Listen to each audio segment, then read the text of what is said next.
WBA, WBC heavyweight champion Mike Tyson tries to make a better show of it than that embarrassment of last March. We'll examine the boring hugging match with James Bonecrusher Smith.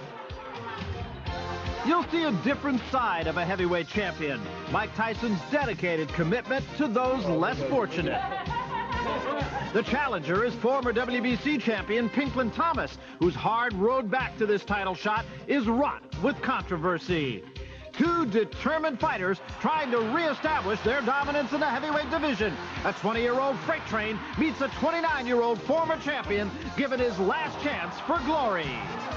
Mike Tyson meets Pinklon Thomas right here on HBO.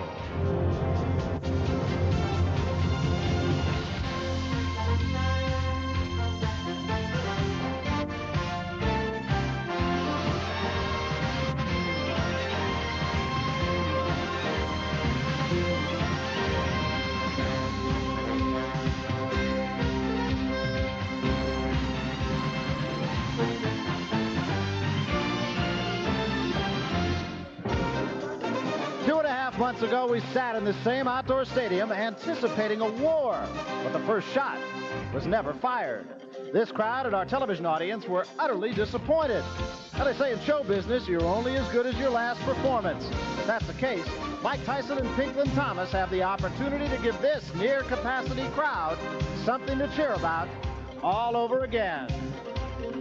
Hello, everybody. I'm Barry Tompkins, along with Sugar Ray Leonard and Larry Merchant. Ray, first of all, let me be the last to publicly congratulate you, welcome you back to your day job. Good to have you back. Let's talk about second things first, and the second thing, the fight between Mike Tyson and Pinklon Thomas, and perhaps the biggest question about the fight, which Pinklon Thomas will show up, the one that beat Tim Witherspoon for the title impressively, or the one who's been unimpressive in his last 4 starts? Well, Barry, believe it or not, I expect to see the real Pinklon Thomas. I think Thomas's biggest handicap is the fact that his consistency as far as his attitude and his concentration in the ring. In the past, he's always concentrated on other things outside the ring. Tonight, against Mike Tyson, I'm expecting he's going to concentrate and use the jab. The jab will be the key punch to keep Mike Tyson off balance. The stage is set. Heavyweight champion Mike Tyson. I'd rather be knocked out than go to a fight like that, have to hold and, show people that show them that your emotions, that you're frightened and intimidated. And I want to perform because the last fight, the Tyson and Bonecrusher fought was a waltz, and I don't plan to do the waltz. Anybody that takes the Bonecrusher Smith fight seriously and looks at it and say, well, this is Mike Tyson at his best, and this is the fighter that I expect to fight when I fight Mike Tyson, they're going to be in for a lot of trouble. I think that Tyson's so used to going in and racking guys on the chin and knocking them cold and walking away. I think Smith just proved the point that, the kid is not invincible. I'm always there to fight. I'm always there to give the people their money's worth. He holds both the belts. So I respect him. I have to respect him because he's a champion. But the night of the fight, after the bell ring, I have no respect for him at all.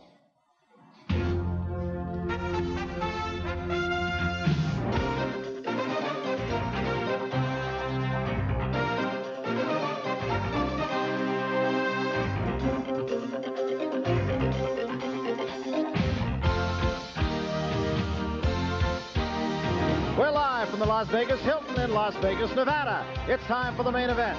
Mike Tyson defending his WBA and WBC titles against Pinklon Thomas. It's scheduled for 12 rounds. It is a warm night here in Las Vegas as two champions, past and present, meet in a 14,000-seat prefabricated arena in the parking lot next to this city's biggest hotel. So many questions surrounding this fight. Which Pinklon Thomas will enter the ring? Off his last performance, will Tyson jump on the former WBC champion as he did against Marvis Frazier and Trevor Berbick? When the bell rings, we'll start to get some of the answers.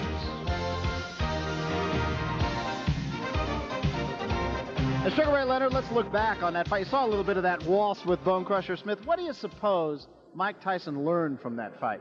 Well, I think Mike Tyson can anticipate a lot of fighters taking that same tactics, tying his man up. But what Mike has to do, while the guys tying Mike up, the free hand, work to the body. Those little punches hurt. They don't look like much, but they do hurt. All right, so now the stage does belong to Mike Tyson. Mike Tyson came upon the boxing scene and how he came on, of two personalities, one inside the ring and one outside.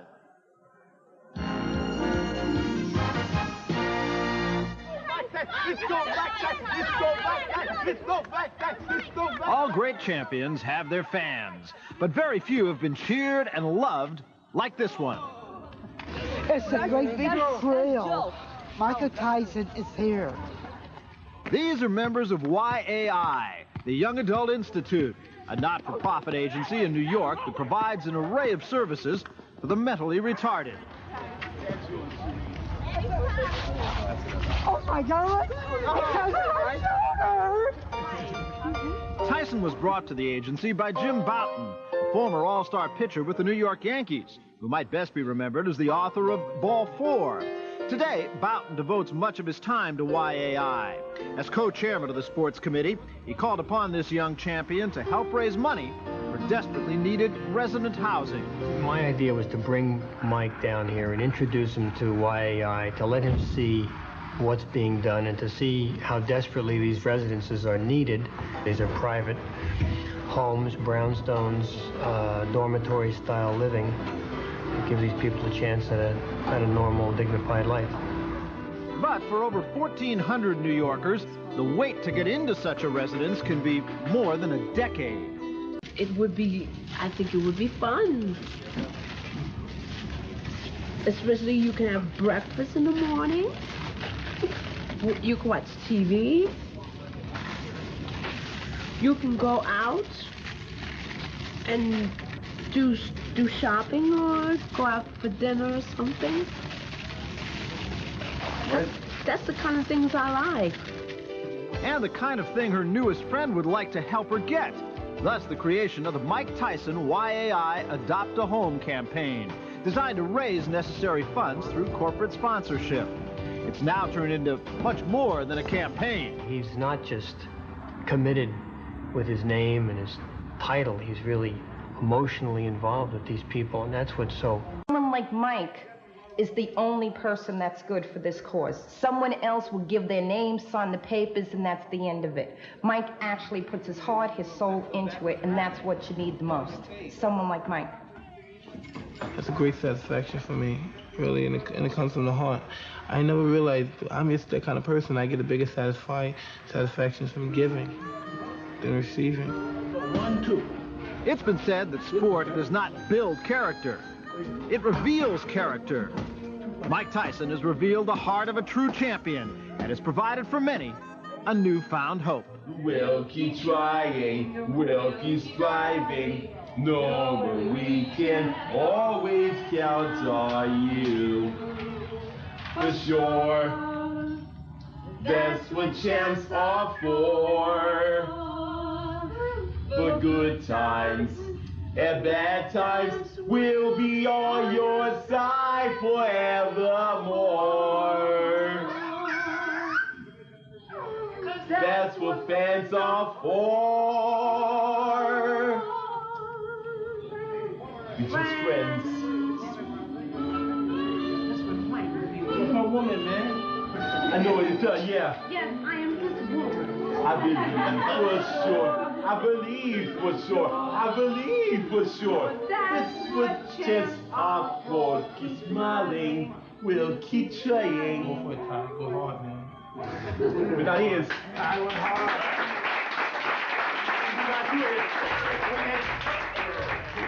Interesting look at an interesting and likable guy. And coming up, he won't be so likable to this guy, Pinklon Thomas, on the right of your screen. This for the WBC and WBA heavyweight championships. Mike Tyson and Pinklon Thomas. How far will it go? Well, 50 of these fighters' fights, 50 of the 60 that they fought together have ended in knockouts. With more on this fight, here's Larry Merchant. Larry? There's an old saying in boxing that a knockout puncher, if he doesn't knock the other guy out or down, will sure make him do a lot of funny things standing up. And in the 6 months that he's been the champion, Mike Tyson has had that effect on other fighters in and out of the ring. Item: Michael Spinks and Jerry Cooney have elected to face each other for less money than either one of them could have gotten for fighting Tyson. Item: George Foreman, Ernie Shavers, Joe Bugner, and others too humorous to mention are coming out of their rocking chairs hoping for one more big payday against Tyson. Larry Holmes could be next. Item, Trevor Berbick came into the ring against Tyson looking like Darth Vader in bizarre black haberdashery, but it was Tyson who carried the terrible swift sword. Item, James Smith came into the ring as the Bonecrusher, but after he faced the speed and the power of Tyson, he quickly became the Bone Hugger. Which brings us to Pinklon Thomas, once regarded as the best of the heavyweights, once regarded by Tyson's handlers as the last heavyweight they were ready for Tyson to meet. Tonight, we wonder whether he is really going to fight Mike Tyson, or whether he's just going to survive. And if he does fight him, can he survive? Nobody knows the trouble Pinklon Thomas has already had. He's just too young to understand. I think I forgot about more than he probably knows or will probably learn in anything. So he's got to go to school yet. And he haven't faced an opponent like me. He haven't faced the caliber of a fighter like me. He haven't faced a real champion. And I'm a champion. Bold words for Mike Tyson from a fighter who plummeted to anonymity after losing his crown to Trevor Berbick. The critics' inevitable cry, Pinklon Thomas is washed up. He's finished. He's returned to a life of drug addiction. Could his past in the streets of Pontiac, Michigan, where as a 14-year-old his marijuana use gave way to heroin addiction, have come back to haunt him? They haven't seen me take no drugs. If they got a record of evidence of me using drugs, then show them. You know, he say, she say has caused a lot of friction in my life. So if drugs weren't the issue, then what happened to the Thomas of the past, the heralded coming of a new champion, the gleaming hope for the pathetic heavyweight division? His disposal of Mike Weaver confirmed the belief that he would be the man to beat for years. And his success in the ring led to an attempt at a lifelong passion outside the ring. I wanted to sing. I sung as a kid. I sung in a group. So I had the talent. Then I had the opportunity to sing at the time that I was in preparation of the fight. Then I had a guy write a song for me that sounded just like me. The words meant a lot when it was saying hanging on the promises, because it was like that's all I was doing was hanging on the promises. The song had a lot of meaning to me. It played a major role in setback of Pinklon Thomas. Apparently, making a record wasn't enough of a diversion. Not only did he manage himself, but he took on two other fighters to supervise. Perhaps his most burning problem was the dissolution of his marriage to childhood sweetheart Kathy, the woman who helped him overcome his drug problem. I'm just glad now that, being that the turmoil that I faced in the hour of separation that came between me and her, that I was able to sustain and get myself in order to be strong and bounce back, because it was part of a personal problem that indulged in the Berbick fight that taunted and haunted me. Amidst all this confusion, Thomas had to defend his crown against Berbick without his trainer, who left after the Weaver fight because of a financial problem. How would you feel walking into a deal where you say, gee, I wonder if I'm going to get paid? You know, that's kind of a little backward, you know, and it's not dollars and cents. It's the idea of feeling of comfort. When the fight's over, you do your job, you do the best you can, and then the bread is there. That's the whole story. About a couple of weeks after the fight, I called Angelo and I told him, I said, you know, man, I said, the greatest mistake I could have made was not having you in my corner. I said, because in the 5th round of the Berbick fight, I missed you.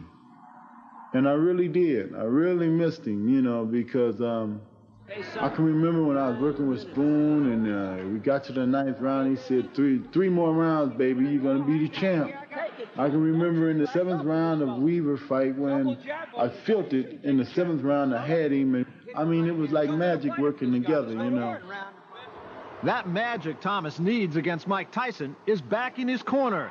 The result of Sugar Ray Leonard's comeback bid signifies the remarkable influence in the presence of Angelo Dundee. Despite 2 recent lackluster victories, Dundee is convinced his man is back. The Pinklon that I want for Tyson is going to do a number on Tyson. I mean, a real number. I mean, it's just Tyson don't belong in the same category as a Pinklon Thomas. And I don't mean that sarcastically or berating a Tyson. Tyson hasn't been to school yet. Now, all the qualities of a Pinklon Thomas beats Tyson. He got the best jab I've seen since Liston. It's a crushing jab. It go right through him. All I can tell you is that him in the right frame of mind, him in the proper conditioning, him not thinking of other things, is a heck of a fighter. He's the best heavyweight out there. But, of course, the question is which one will show up tonight? Pinklon Thomas, just over 217 pounds. He hasn't fought in 83 days. Has an interesting philosophy. He says, I know what it is to lose. I know what it is to have. I know what it is to not have. I know what it is to be up, and I know what it is to be down. And I'd rather be up. And to make him be up, he would have to become the 4th heavyweight in history to ever regain the championship. Floyd Patterson did it against Ingemar Johansson. Muhammad Ali, of course, did it twice against George Foreman and against Leon Spinks. And Tim Witherspoon did it against Tony Tubbs in a dull fight down in Atlanta. So there he is, Pinklon Thomas. And who will we see tonight? And there's Pinklon Thomas's record, just 1 loss. And let's just keep in mind, he lost a fight. A lot of fighters have lost fights. We've also seen some fighters, when they lose their first fights, go to pieces. And many observers feel that Thomas is what used to be called a shot fighter. No more zip and zest. We'll see. So Pinklon Thomas is in the ring now. We await the arrival of Mike Tyson. It's a fight that tactics are going to dictate an awful lot. And, of course, the big weapon for Thomas is the jab. Well, Barry, the jab is true. That jab is a very important jab. And in fact, to control the tempo of a fight against a fighter like Mike Tyson, you need a good left jab. And Pinklon Thomas, well, when he decides to use the left jab properly, has one of the most impressive and devastating left jabs in the business, because it has a tendency to keep his man off balance, and for Mike Tyson, keep him at a distance so Mike can't crowd him. And then tonight, I'm expecting to see a lot of clinching from Pinklon Thomas, as we see here against Bonecrusher Smith. And Bonecrusher Smith was able to clinch and tie up Mike Tyson, but Mike Tyson knows to get away from there. The free hand, work the body, because those punches hurt. And believe me, I know from personal experience. Mike Tyson has said that the audience, the crowd, the fans, people don't really remember too much about what happens after one fight. He had a bad fight in his own mind, even though he won all 12 rounds against Bonecrusher Smith, but he says people will forget it. If I have a good outing against Pinklon Thomas, people will forget all about it. He said that he went back home to upstate New York, and as he put it, I got my head chopped off by Kevin Rooney, his trainer. So we'll see if he learned anything, and we'll see what he brings to this dance. I found him, when we talked to him, to be very tight. And there he is, Mr. Primitive, coming in just in his black trunks, black shoes, no socks. And you see that he has no robe. You know, when I look at Mike Tyson, I get the feeling he's so dense that it's like picking up a baseball and finding it weighs 30 pounds. And there's his record, as you can see, unbeaten.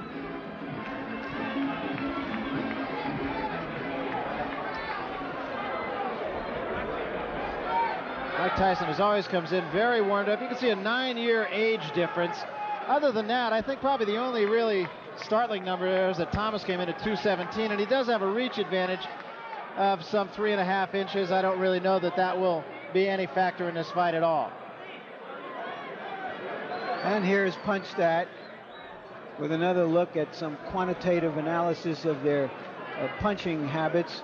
And as you can see, both punchers have thrown a wide variety of average numbers of punches depending on their opponents. And there are the jabs. Thomas throwing many more jabs. Tyson throwing many more meaningful punches.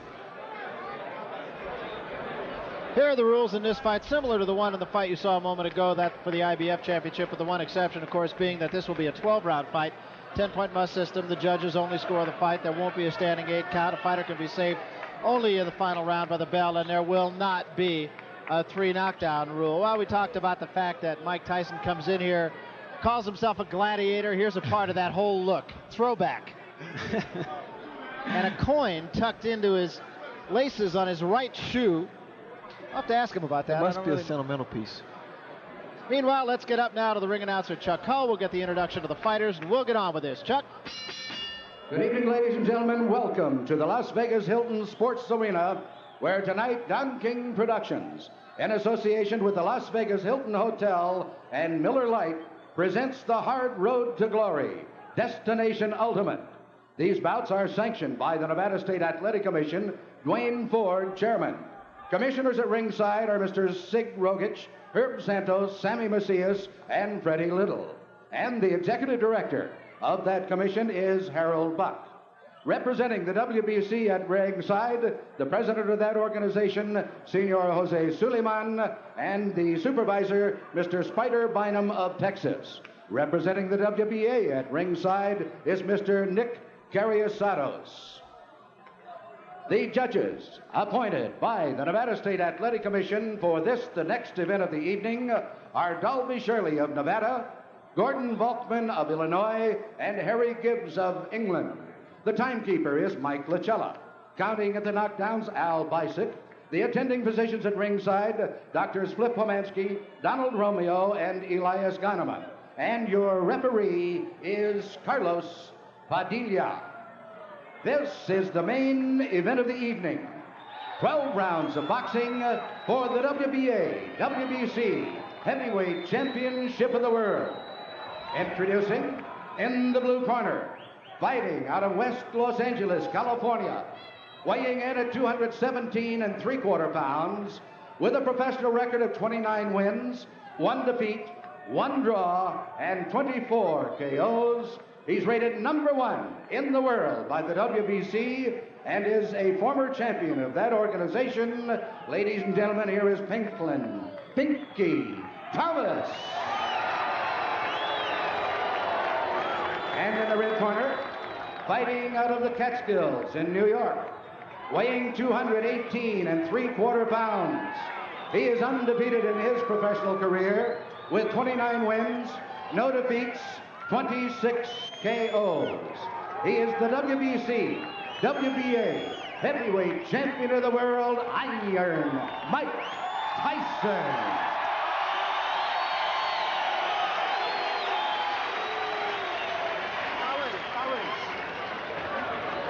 Fort Tyson and Pinklon Thomas move to the center of the ring. Don't put too much grease, okay? Good. Okay, towels. Where's your towel? Hey, Steve, bring me a towel.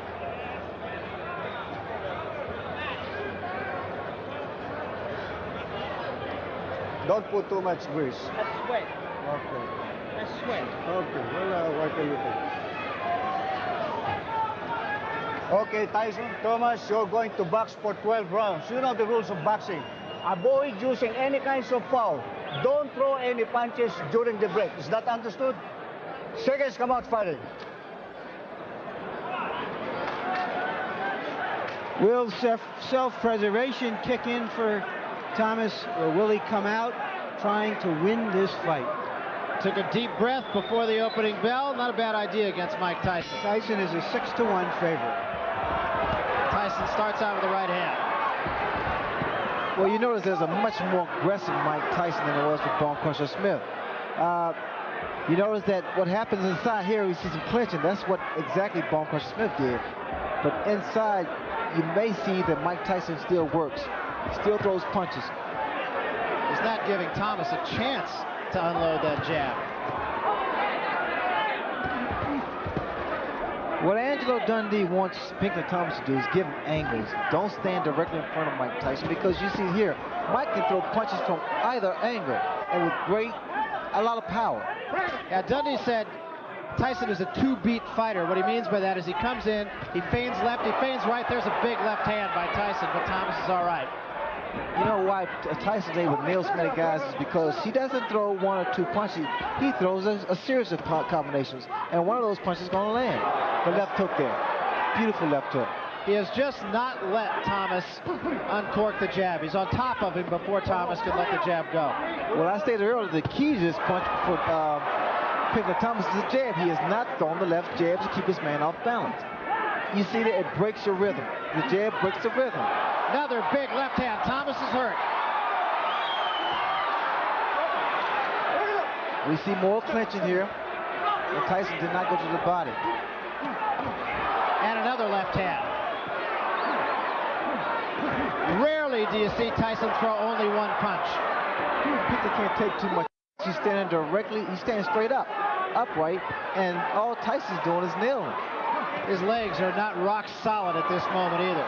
Watch for the uppercut, Barry, by Mike Tyson inside. I think he has one of the most devastating uppercuts in the heavyweight division.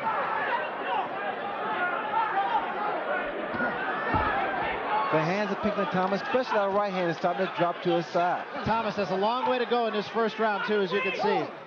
50 seconds left in the round. Long way. There's the uppercut.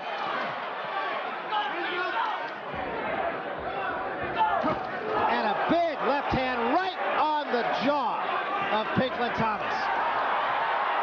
Thomas is in all kinds of trouble. Still 30 seconds to go in the round. Watch the uppercut.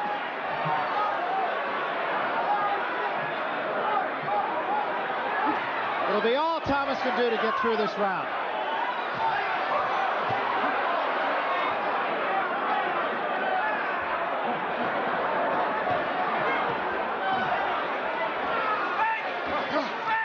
Seconds remaining, so he will get through this one. Brutal first round. Well, Pinklon Thomas was true to his word. He came to fight. That was one of the most combative rounds that we've seen Tyson in. But he's all right. Leave him the fuck alone. Quiet, Angelo. Leave him alone. Pinky, look up at me. Leave him alone. God damn it. Leave this fucking man alone. Jesus Christ. Get away from this man. No, you're nothing. There's a left hand plus a right. It was the left hand that was the hard punch. But Tyson kept coming, but Thomas kept coming right back. Thomas is showing that he has something of a champion's heart. The last champion in with Tyson gave a feeble defense of his title. He's trying to make something happen, which of course may not be the best way to fight Mike Tyson. I've never seen Angelo that angry. Have you, Ray? Well, Angelo has a tendency to get excited because I can see that's one about to overreact. Well, Thomas did make something happen, I'll say that. It was the wrong something, though. Swelling and a bit of a cut under the left eye of Thomas. There's another left hand by Tyson.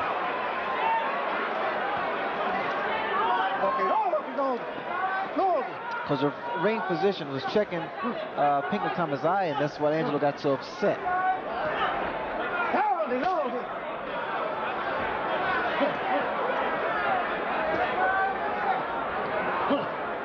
And here we don't really see clinching. All the guys are doing is basically just standing there.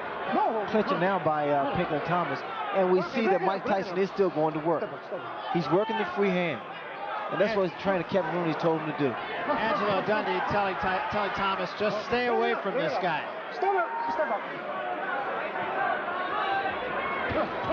I'm expecting to see a lot of guys tie up Mike Tyson. That was another huge left hook by Tyson.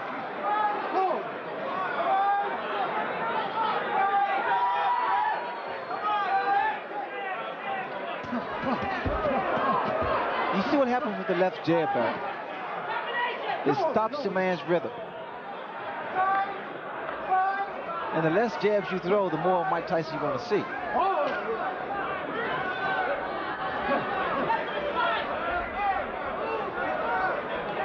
Thomas continuing to lean on Tyson rather than fight him at long range. Well, what Pinklon needs to do is push his man off or either back away. I don't think he needs to be there. Not inside, not with the uppercut that Mike Tyson possesses. Mike's trying to push him off, but then again, Mike should be working that free hand. The right hand of Mike Tyson is free. Crowd started to boo here, reminiscent of the last fight, of course. There's a left hook again. Break it up, break it up. Step up. Mike Tyson now is starting to jab Pinklon Thomas. Well, Kevin Rooney told us that Tyson's jab was better than Thomas's.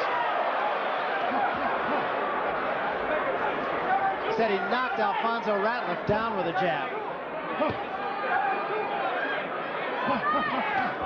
Now, see, Mike needs to work, whatever hand is free, he needs to work those little body shots.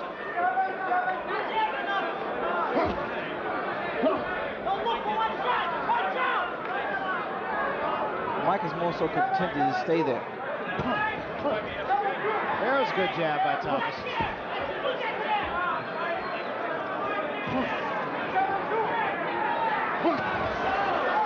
Counter punching right hand. The jab sets you up for the right hand.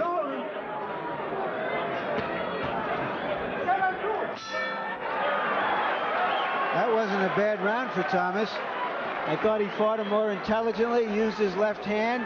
What he hasn't been doing, Ray, is moving side to side. Well, he's standing directly in front of Mike Tyson. That's why Mike Tyson getting those punches off.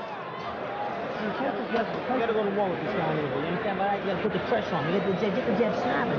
You're pushing it out. You gotta snap it out. You know what I mean with this guy? You get inside now. You're not body punch. You go right back that same out. You get inside. You watch this playing like that. You understand? And you made that round a little close. You still won. Get on this guy. Get on there. That's the good stuff. Watch it. What do you want? Get it. Nice and smart. You be first with everything. First, everything. Give him movement. Let's go. That's the beginning of the end for this sucker. Let's do it. Come on. Put on that jab and being a little more aggressive. Come on now. Don't be fucking out with this guy. You understand? Come on. Be aggressive. Trying to get Thomas to be the first one shooting the left hand. That was Angelo Gundy's instructions. Well, there it is. He has to be first, Larry, because he has to stop that rhythm of Mike Tyson. On the other side of that coin, Kevin Rooney in Mike Tyson's corner saying that he's pushing his jab, that he's got to snap it more. Angelo wants a little bit more lateral movement from Pinklon Thomas. Okay, break it up. Kevin Rooney is yelling from his corner for Mike Tyson to punch out. He needs to work that hand, work that free hand.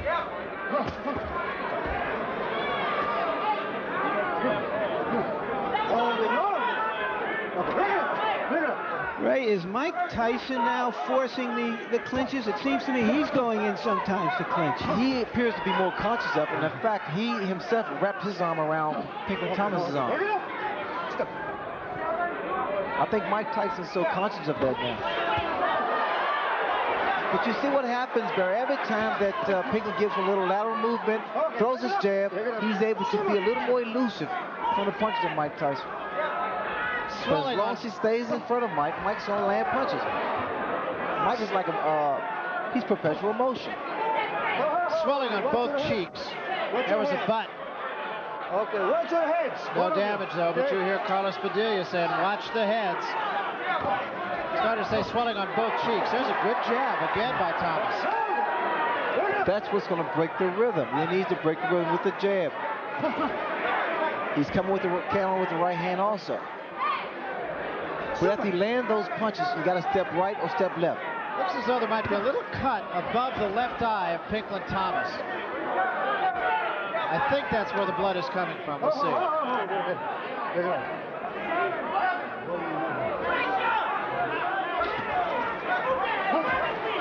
Okay, bring it up.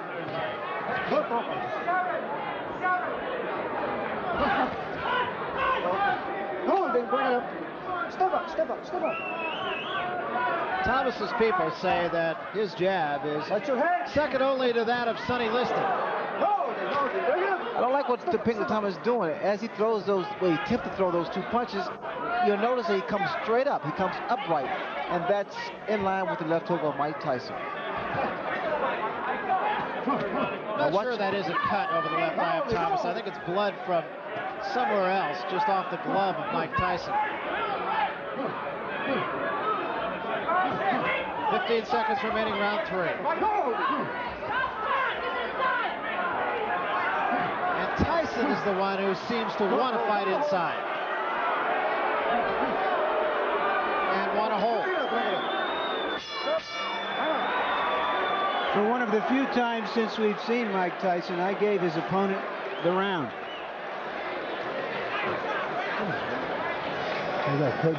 No, he's butting the heck out of you. I know. I'm working him in the He's body. going to go, but nail him. But go first. Go first. Don't lay in the clinches. I want you to go first out of everything, okay? Guy's bum's getting desperate. He's trying to butt the heck out of you. You know what I mean? Trying to wear his gas tank It's out. all right. I want you to go first with everything. If he comes jumping at you, go for him. You're here, you understand? You're here. You got to do it. You understand me?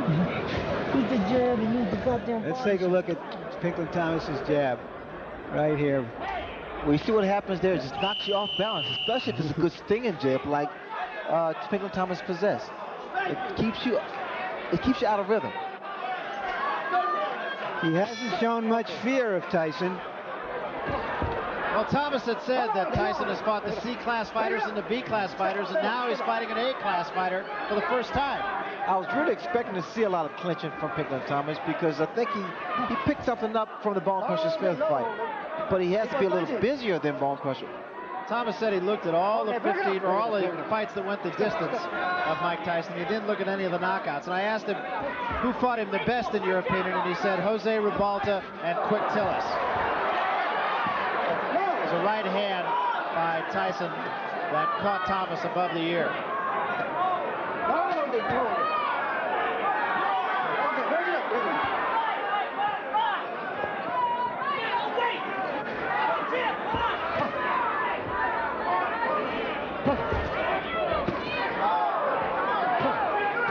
See, Angelo wants Pinklon to be first, and what Pinklon is doing actually, he's fighting the same tempo as Mike Tyson, the same pace. He needs to pick his pace up a little bit, like he did just then. Mike Tyson retaliates with a few punches of his own.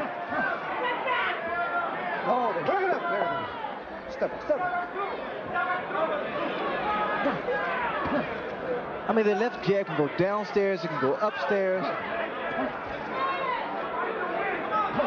It can actually be the punch bar to win the fight. Okay, break it up.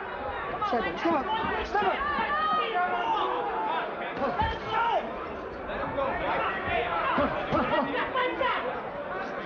Oh, Lord, break it up.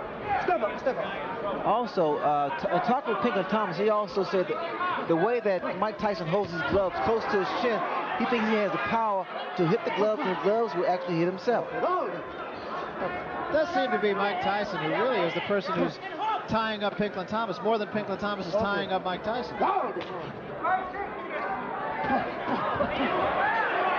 it up. Okay. Step up.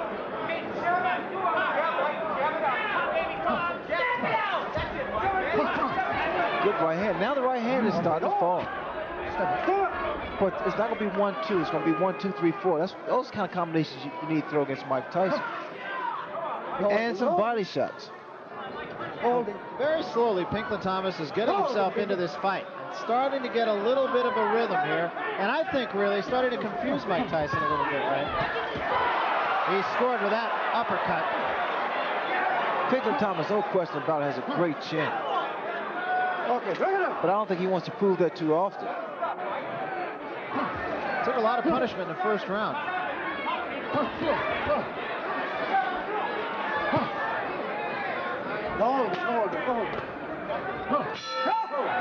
From what I see, Pinklon Thomas controlled that round. And he's making the champion look a little bit sick right now. A little confused. No, take this one. Yeah, do this. Open up. Spit that out. Michael, you have a great jab. You're not using it at all. I want to see a snappy, hard jab. You're not fighting this guy. We're going to fight. We're going to fight it. We're going to bullshit. Huh? We're going to fight. We're going to bullshit. Take a deep breath. Take a deep breath. Harold, how do you score this fight so far? Larry, 3 rounds to 1, 39-36 in favor of Mike Tyson. I thought he won big enough to deserve an extra point in the first round. Did good in the second and the third, and Pinklon had a good fourth round. I have it 2-2. Let's see some steam out of that shot, okay? You got me? Come on.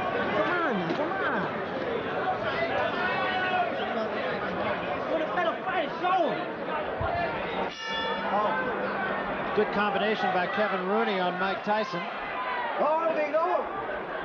Well, Kevin Rooney wants to see more jabs from Mike Tyson. And again, Pinklon Thomas is doing exactly what Angelo Dundee said. He is getting off first. He got off first that time with the right hand. And now the jab is effective. Blood under the left eye of Thomas. Not in a place you would think it would cause him a lot of trouble.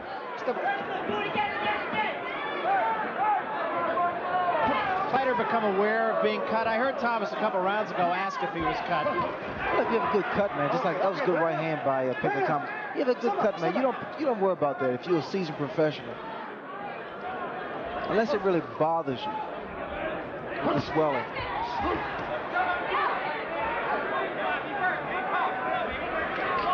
Pinklon needs to bend a little bit more than these. He's too upright. You see that jab? You see, again, it keeps him off balance. And now makes him reach. It's also starting to go side to side pretty well, too. That jab, as long as you use it consistently, will keep anyone off balance. It'll make you reach in, the right hand will land, and you'll find it'll be a much easier fight. Pinklon Thomas really is almost starting to control the tempo of the fight. Tyson is almost fighting Thomas's fight rather than the opposite, and I've never seen that happen. Okay, bring it up.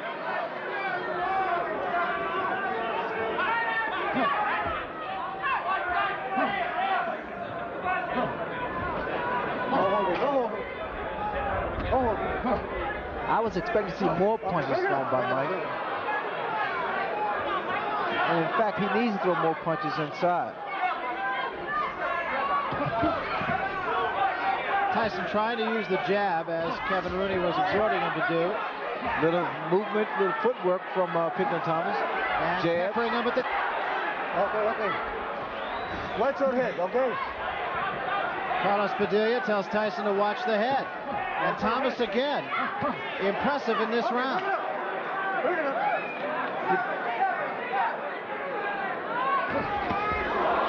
Long left hand by Tyson.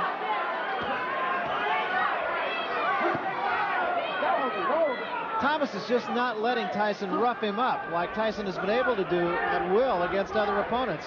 And I think it's fair to say lesser opponents.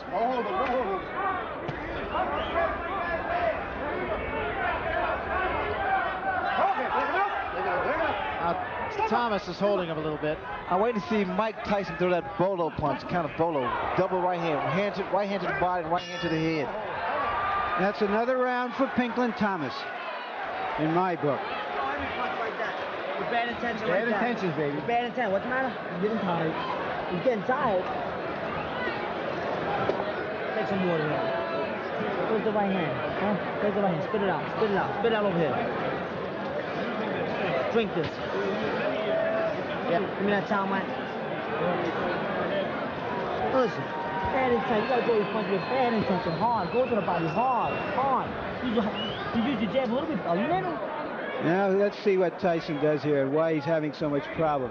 He was coming underneath Thomas to avoid the jab, and he is the one forcing most of the clinches right now, Ray. Use that jab and use that right hand, but throw the punch with bad intention. Bad intention. You let this guy fall into the fight here. You understand?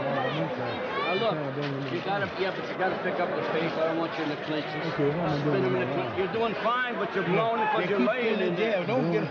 You're laying in there. I don't want you laying in there. I want you fighting this guy and boxing him. Put some pep into that left hook. You're hitting him with the hook off the jab. You're doing all right, Pete. Keep that jab right there. Keep that jab right there, man. Don't let him get away. Something has happened to Pinklon Thomas's glove. Yeah, we got tape. And we wonder now what's happening here, whether he thinks Thomas is tired and he's done something. Remember the famous incident with the cut glove of Muhammad Ali when he fought Henry Cooper. You also remember early in this round that Mike Tyson commented to his corner that he thought Thomas was getting tired. So I'm just wondering whether Angelo is pulling something right here. Well, in fact, it was as a result of the business with Ali and Cooper that they installed a rule, pardon me, I got the bad throat dog here, but that they installed a rule that you have to have another glove at ringside. So the Dundee rule may be biting Dundee here. Because of that fight, because of the Ali Cooper. It seems that this glove was split, but we didn't see it. We haven't seen the glove, but we sure are seeing Pinklon Thomas getting some time. You know, Ray, usually the way Mike Tyson fights, and with his enormous presence, this Fort Tyson moving at you, it's like he has such strong music that the other guy dances to his music. But in this fight, Thomas is not dancing to his music. He's shutting the music off, and he's creating the tempo right now. Well, Pinklon Thomas is starting to fight his fight and using the jab. And what actually he's doing, again, like I stated earlier, he's throwing Mike Tyson off. He's breaking Mike Tyson's rhythm. And Angelo told Thomas in the corner, don't stay in the clinches. Move away. Spin the guy off. See, Angelo doesn't want Pinklon Thomas here because he's afraid of a headbutt. He wants Thomas to spin this man off, get back on his bicycle, but not move too much, and use the jab.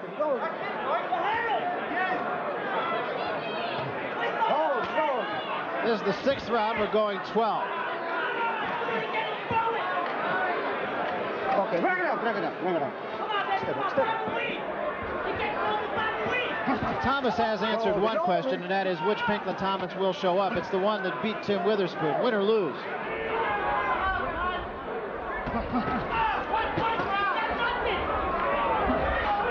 And the question now, of course, is which Mike Tyson is showing up. I think Mike Tyson, what happens, he tries to impress the public. I mean, he thinks it's an obligation. He has to understand the key to winning is do it your way. There was a big uppercut by Tyson. And the way he's doing his way now, but he has to forget about the crowd. Do it his way. And don't be embarrassed by his performances. Or a certain performance. And a left hand, and that staggered Thomas. Thomas in trouble again. And now Tyson moves in for the kill. 2 uppercuts and a left hand. Thomas trying to hold on. Serious trouble. And down he goes. 4, 5, 6, 7, 8, 9. It's over. It is over. Thomas did not make it by the count of 10. You heard in the corner before that round, Kevin Rooney saying, start throwing punches with mean intentions. In effect, he was saying, can those jabs I've been telling you to throw for the first 5 rounds and start throwing some real punches. And when he did, he did. I would also point out for those who care about such things that Tyson was a 6-5 favorite to end the fight before the end of the 6th round, which he just did. Well, that was a real test, I think, for Mike Tyson. Well, he fought a guy that had the right formula, supposedly to defeat Mike, and that was a jab to tie him up and to give him lateral movement. But I think what happened, Pinklon Thomas eventually got caught with one of those powerful blows, and the rest was history. Well, Ray, you were saying that Tyson could probably go to the uppercut. I think you said that in the 2nd or 3rd round, and it took a couple of rounds, but when he got to it, he got to it. Watch this uppercut. Well, the reason I said the uppercut would be a factor is because Pinklon Thomas at times will lean inside. And that uppercut, it was an accurate punch and a very powerful punch. Now let's take a look at the knockdown. You know, we talk about finishers, and I've always said you were a great finisher. Well, here's a guy who doesn't have to take a back seat. Well, he levels his punches. I mean, he gets so much leverage behind each punch. Mike Tyson can fight southpaw. He can fight orthodox. He puts his hip behind. Look at here. He's just putting his entire body behind the punch, and he's so relentless. Again, the uppercut, left hook. He's still in position to throw more punches, and it's just a matter of time. That left hook there was deadly. Just a great finisher. I mean, once his man is hurt, he is gone. Well, why Mike Tyson's such a threat to the heavyweight division is because he is such a good finisher. He gets you hurt. He doesn't let you off the hook. Well, Kevin Rooney is trainer, and we always talk to the fighters, of course, and talk to Mike and talk to Kevin. And Kevin told us this guy's going to be champion as long as he wants to be champion. And it's obvious he wants to continue being champion. First time that Thomas has ever been knocked down. Right now, let's go up to the ring announcer, Chuck Hull, for the official decision. Chuck. Ladies and gentlemen, the time. 2 minutes of the 6th round. Referee Carlos Padilla stops the bout. The winner by a TKO and still WBC, WBA, heavyweight champion of the world, Iron Mike Tyson. And let's go up to Larry Merchant now, who is with the winner, Mike Tyson. Larry? He would get tired, and I said if I knock him out early when he's tired, he won't have no defense, and it'll be spectacular. Of punches, you describe it for us. Well, I saw I could sneak the uppercut in there, and I was just working it to the body, to the head. I saw he was hurt, and I just put everything together. He was tough, but I thought I'm going to put him together. And as you see, I'm putting him together, boom. You hit him some decent shots up to then. Were you surprised that he took them as well as he did? I saw him fight Weaver, and Weaver's the greatest knockout puncher around when he was fighting. And he took Weaver's best shot. What is your feeling of satisfaction compared to the last time we had you here? Well, I opened up and I was using my head more, and now when I go to the gym, I don't have to listen to too much criticism, even though I'm going to hear it. Are you looking forward to fighting Tony Tucker and unifying the whole heavyweight division next? Absolutely. I want his title so bad it's not even funny. Okay, we hope it's not funny, or we hope maybe it's funny. But we'll hope to be there. Thank you, Larry. Thank you, and congratulations again. Back to ringside. All right, Ray, now that it's said and done, what do you think? He beat a good heavyweight. He beat a quality heavyweight. Still impressed as you were with Mike Tyson? I would think you have to be, just based on the guy he fought tonight. Well, I was impressed with the fact that Mike Tyson all of a sudden went back to what got him there. You know, power, relentless pressure, and not letting up. I think sometimes Mike, well, in the past, have become too cautious. But his biggest factor is staying aggressive and being tenacious. But he did that in the first round. It looked like he was going to put him away in the first round. I think Thomas probably took his best shot. And then Thomas started to dictate the tempo of the fight, and it just seemed like a matter of time for Mike Tyson. At least that's his attitude. Well, I think it still was a good fight because Mike Tyson took his time. Pinklon Thomas gave him problems because of his jab, when he did use it. The jab was keeping Mike off balance. When Mike got inside, they both would clinch. Then all of a sudden, the sixth round, Mike started letting go those shots to the body, to the head, until eventually he was able to wear down Pinklon Thomas. Looking for his one spot, and when he found it, he took advantage of it. And as we mentioned, you were looking at a great closer, a guy who really knows how to finish. Here are the punch stat totals. Mike Tyson threw 247 punches. That's about the norm for him. He averaged a 53% effectiveness rate. Thomas, on the other hand, threw a lot of punches. 42% not quite as effective, maybe not quite as sharp with that jab as he normally would be in his better fights against Tim Witherspoon. But I really have to think that Thomas really did a pretty good job. He showed up, he did the job, because Mike Tyson has always told us that guys say they're going to do this to me and they're going to do that to me, and then comes fight night and they don't do any of it. They just want to waltz or want to hug each other. Well, that wasn't what it was tonight. Thomas wanted to fight, and I think Mike Tyson got all he wanted from Pinklon Thomas. Now let's get back up to the center of the ring and Larry Merchant. Larry? Earlier tonight, I commented that too often it seems that the water comes to the top in the heavyweight division. But in this last fight, we did see the cream come to the top. Michael Tyson, obviously the best heavyweight in the world right now, although he did appear more vulnerable in this fight than he has in the past. So maybe someone who does come along with true boxing skills, great legs, and good nerve will give him even more trouble than Pinklon Thomas did for a few rounds tonight. There's one thing about Mike Tyson that brings a smile to my lips. It's the habit that all of us have of when a man reaches some sort of perfection or domination, or even a team for that matter, we first want to applaud them and high-five them and celebrate them and tell them how great they are. And about 10 minutes later, we go around saying, is there anybody out there who can beat him? Well, right now, in all honesty, I'd have to say that the only one who can beat Mike Tyson that we know of is Mike Tyson. If he takes care of business, not even Mike Tyson can beat himself. Barry? Well, Ray, let me ask you the question that Larry Merchant just posed. Can anybody beat Mike Tyson? Well, I just retired. That's true. You were only talking about 175, right? Although there was a hot rumor. Let me tell you, it's good to have you back, Chair. Good to be back, too, Barry. Thank you. And it's full time, right? Yes, Barry. All right, well, that brings this broadcast to a close. Then we want to remind you to stay tuned following HBO's World Championship Boxing coverage for Ray Bradbury's Theater, and then The Hitchhiker on both the East and the West Coast. And be sure to join us 9 days of coverage of tennis's most prestigious event, Wimbledon 87, premieres Monday, June 22nd. Join Arthur Ashe, Billie Jean King, Barry McKay, Larry Merchant, and me. We'll take you right through the semifinals right here on HBO. So for Larry Merchant and Sugar Ray Leonard, I'm Barry Tompkins saying so long from Las Vegas, Nevada. The executive producer of HBO Sports and the producer of tonight's telecast is Ross Greenberg. This show was directed by Mark Payton. The feature producers were Rick Bernstein, Steve Salvatore, and Mike Whalen. The associate producer was David Harmon. The assistant to the producer, Brian McDonald. And the production manager, Ralph Cohen.